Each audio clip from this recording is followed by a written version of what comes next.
ধোকার ডালনা তো অনেক খেয়েছেন। তবে কখনো এইভাবে কড়াইশুঁটির ধোকার ডালনা বানিয়ে খেয়ে দেখেছেন কি? নমস্কার বন্ধুরা, আমি অসীমা। অসীমাস কিচেনে আপনাদের সবাইকে আবারও একটি নতুন রেসিপিতে স্বাগত জানাই। আশা করছি আমার আজকের রেসিপিটি আপনাদের খুবই ভালো লাগবে। রেসিপিটি ভালো লাগলে অবশ্যই একটা লাইক করে দেবেন। চলুন তাহলে কড়াইশুঁটির ধোকার ডালনার রেসিপিটি দেখে নেওয়া যাক। প্রথমেই আমি একটা বাটি ভর্তি কিন্তু কড়াইশুঁটি নিয়েছি। আর একেবারে তাজা ফ্রেশ কড়াইশুঁটি কিন্তু নিতে হবে। তাহলে কিন্তু রেসিপিটি বেশ ভালো হবে। সমস্ত কড়াইশুঁটি একটা মিক্সিং জারের মধ্যে নিয়ে নিলাম। সামান্য একটু আদার কুচো দিয়েছি আর ২ খানা কাঁচা লঙ্কা দিলাম। সামান্য একটু গোটা জিরেও দিয়েছি। খুব অল্প পরিমাণে জল দিয়ে কিন্তু মিহি করে পেস্ট করে নিতে হবে। এই যে দেখুন, বেশ আমি ভালো করে মিহি করে পেস্ট করে নিয়েছি। তবে কিন্তু খুব বেশি জল দিয়ে এটা পেস্ট করা যাবে না। সম্পূর্ণ কড়াইশুঁটির ব্যাটারটা কিন্তু একটা বড় বোলের মধ্যেই নিয়ে নিলাম। সামান্য একটু লবণ দিয়েছি। আর এখানে ৪ থেকে ৫ চামচ মতন বেসন দিয়েছি আমি। সবকিছুকে এবার ভালো করে মিশিয়ে নিতে হবে। মনে রাখবেন, কড়াইশুঁটিটা পেস্ট করবার সময় কিন্তু বেশি জল দিয়ে পেস্ট করা যাবে না। তাহলে কিন্তু এখানে ব্যাটারটা তৈরি করবার সময় বেসনের পরিমাণটা বেশি লাগবে, তাহলে কিন্তু খেতে একেবারেই ভালো লাগবে না। এখানে যতটা পরিমাণে বেসনের পরিমাণ কম থাকবে ততটাই ভালো। সবকিছুকে একবার ভালো করে মিশিয়ে নিয়েছি। আর এইরকম একটা আমি স্টিলের প্লেট নিয়েছি। তার মধ্যে সামান্য একটু সাদা তেল ভালো করে চারিদিকে মাখিয়ে নিচ্ছি।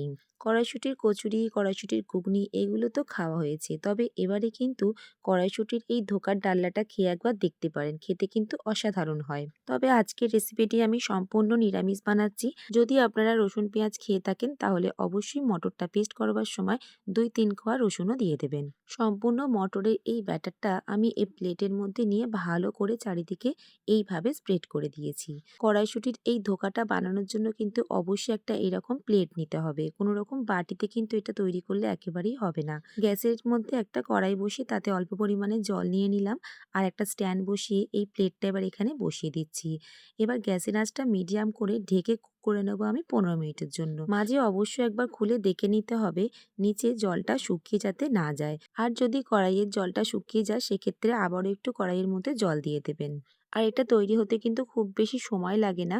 তবে ব্যাটারটা আপনি কিরকমভাবে দিচ্ছেন তার উপরে একটু নির্ভর করছে। খুব মোটা দিলে একটু সময় লাগবে, আর একটু পাতলা করে দিলে কিন্তু তাড়াতাড়ি হয়ে যাবে। একটা ছুরি ঘেঁটে আমি দেখেও নিয়েছি, খুব ভালোভাবে কিন্তু কুক হয়ে গেছে। আপনারাও কিন্তু অবশ্যই এইভাবে চেক করে নেবেন। যদি ছুরির গায়ে কিছু লেগে থাকে তাহলে আবারও কিন্তু কিছুক্ষণ ঢেকে কুক করে নিতে হবে। এবার ভালো করে ঠান্ডা করে নিয়েছি। তারপর কিন্তু আমি ঠিক এইভাবে কেটে নেব। আমি একটু বরফি আকারে কাটছি। আপনারা চৌকোভাবেও কিন্তু কেটে নিতে পারেন। বন্ধুরা, একবার এই রেসিপিটি বাড়িতে বানিয়ে দেখুন। ভাত, রুটি, লুচি, পরোটা সবকিছুর সাথেই খেতে কিন্তু অসাধারণ লাগে। আর আপনি যদি বাড়িতে এই রেসিপিটি বানান অবশ্যই কিন্তু কমেন্টে জানাতে একেবারেই ভুলবেন না যে খেয়ে আপনাদের কেমন লাগলো। আর আপনি যদি আমার চ্যানেলের নতুন বন্ধু হয়ে থাকেন অবশ্যই আমার চ্যানেলটিকে সাবস্ক্রাইব করে নেবেন। আমি দেখুন এখানে ঠিক বরফির মতন কেটে নিয়েছি। দেখুন কত সুন্দরভাবে উঠে আসছে। আর এটা কিন্তু আনমোল্ড করতে কোনো রকম অসুবিধাই হয় না। দেখতে যতটাই সুন্দর হয় বন্ধুরা, খেতে কিন্তু ভীষণই ভালো হয়। আমি একটু বড় সাইজের এই বরফিগুলোকে তৈরি করেছি। আপনারা কিন্তু একটু ছোট করেও কাটিংটা করে নিতে পারেন। একবার এই কড়াইশুঁটির ধোকাটা বানিয়ে খেয়ে দেখুন। স্বাদ কিন্তু মুখে লেগে থাকবে।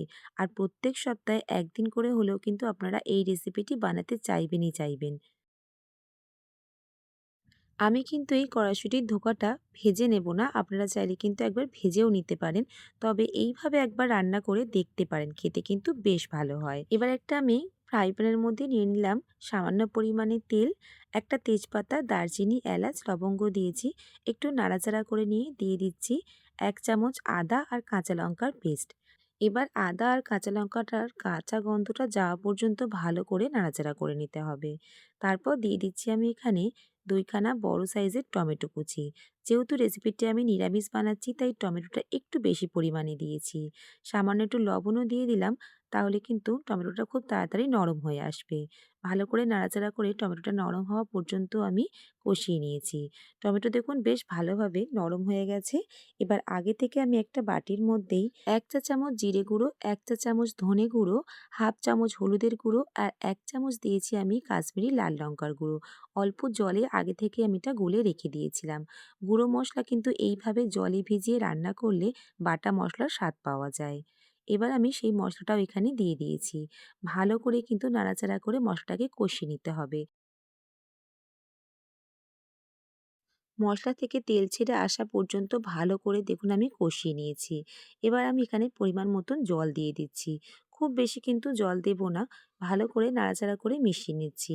আমি এখানে ছোট বাটি ১.৫ বাটি পরিমাণে জল দিয়েছি। আমি কিন্তু এই রেসিপিটি সম্পূর্ণ নিরামিষ বানালাম। আপনারা চাইলে অবশ্যই কিন্তু এখানে পেঁয়াজ রসুন দিয়েও রেসিপিটি বানাতে পারেন। সেক্ষেত্রে খেতে কিন্তু বেশ ভালো হবে।